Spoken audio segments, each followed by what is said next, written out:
I wouldn't be either if I got neglected for that long.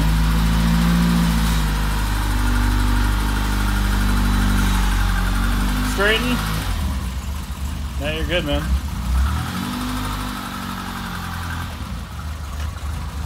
Getting it outside is much easier than getting it in there. Hell yeah. I'm actually just here to pick up a fender because I need to sell it to somebody, but it's a 72-degree day finally, and I think I just have to take Brexit for a quick little romp. The turbo is really turbo fucked, but still kind of want to take it for a rip. It's been a long time.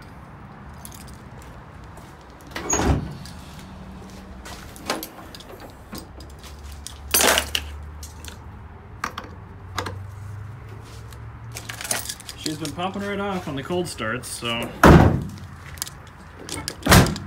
let's see.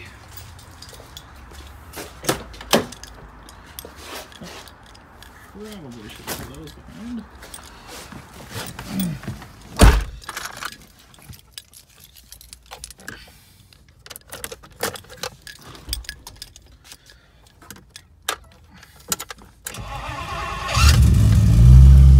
Gotta love that.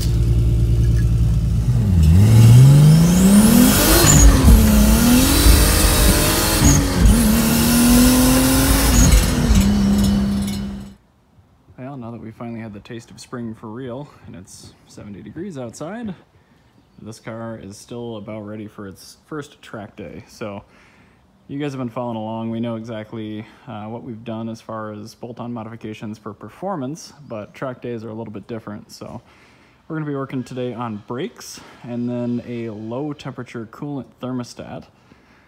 A mod that I did last week and didn't really do a video on was this extended sump, which is a good idea on 911s, but it's imperative for Boxsters and Caymans because they oil the wrong way around. This thing I think adds another 1.2 or 1.8 quarts of oil. It just keeps it overall a little bit better on prime. Inside that slightly wet bolt right there is a control piston and spring for the oil pump that maintains oil pressure. That was just swapped out to a 997 unit to keep a little bit higher overall oil pressure. Has new Bridgestone pole position tires on it, which are much better. And the factory airbox is actually back in now too, just because the car is a little bit loud for street use, and because the Evo tune that we have in this car that currently isn't making any power, that was the first thing Evo wanted us to try, was throw the stock airbox back in and do some logging. So we'll see. But as I said, today is mainly going to be brake pads and rotors in all four corners, flushing the brake fluid, and then changing out the thermostat for the low temperature variant. Well, since Porsche in their infinite wisdom put Phillips head screws on their rotor retainers, the pads on this car are in great shape and the discs don't show any sorts of cracking. We're just going to go ahead and do that after the track day, which seems a little counterintuitive, but what can you do? So I'm going to for sure change out the brake fluid. That's what we're doing right now. I've got the power bleeder up front with a bunch of new brake fluid in it, and that is pumping into the top of the reservoir and also slightly out of the side, it looks like. All the way through the brake hydraulic system to the only open point, which is this bleeder I've just cracked here. We are now in clean fluid, so I'm going to go ahead and close this up. The fluid is actually in really good shape on this car, but it had a little bit of a yellow tinge to it, and I went until it turned clear. As clear as the color of, well, nothing, but new brake fluid. There's a little bit of an orange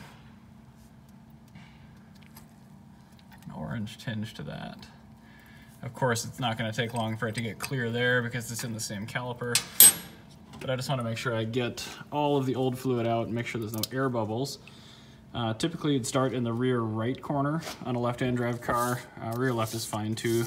The idea behind that is you're clearing out most of the brake line circuit of old fluid from the furthest point away from the master cylinder and then work your way toward the master cylinder. So now I'm going to move over to the right side rear, bleed both the inner and outer bleeders on that. Then I'm going to move to the passenger front and then driver's side front. Brake fluid is done. Next up is our low temperature thermostat, which is that right there. And on the actual engine, it is that right there. So it's looking like this rigid coolant pipe we've got here, fastened to the block with a bunch of 10s, is going to be in the way of our upper fasteners in there, potentially. Wow, hard to even see them. There's one of them. Anyway, you can see them, but right now I'm just going to zip these out, give myself a little more room to work. I've already loosened the hose clamp.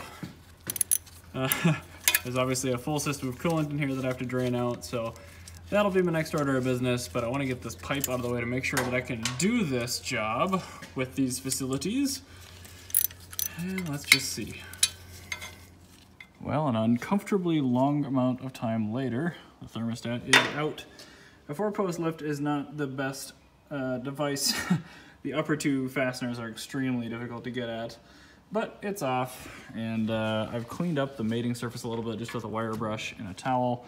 Now I'm going to get the new one, put the gasket on, apply a small amount of blue Loctite to each one of these bolts, and get her installed back into the, the engine and fill it with coolant.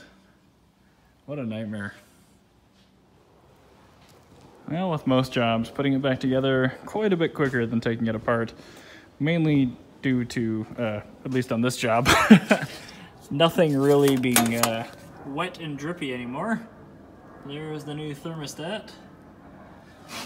I do have red Loctite on there. The torque specification is super low on those because it's steel bolts going into aluminum case, so snug her down.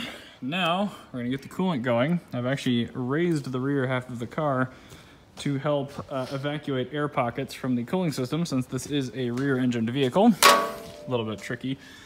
Make sure you've got your bleeder open, which on a Porsche is upright position, like that. Honestly, this car was driving around with the bleeder open, which I didn't realize, but go ahead and fill it up until it's pretty much at the top, and then we'll fire it up. The coolant on this vehicle is the same as Volkswagen and Audi from the era. You can also use the Pentafrost, basically the same thing. Make sure you mix it with distilled water if you're gonna not service your system very often. If you service it pretty often, just go ahead and run whatever green garbage coolant and tap water. It doesn't really matter, but if you're gonna do it right, may as well. So right now I'm just checking for hot heat and to make sure that the temperature ends up on the temperature gauge where I want it to, which is just under 180. Right now I've got a good hot heat coming out of the vents, which is a good sign. So I think we're doing okay, but I'm just gonna run it up to temperature here and see if the gauge bottoms out where I'd like it to.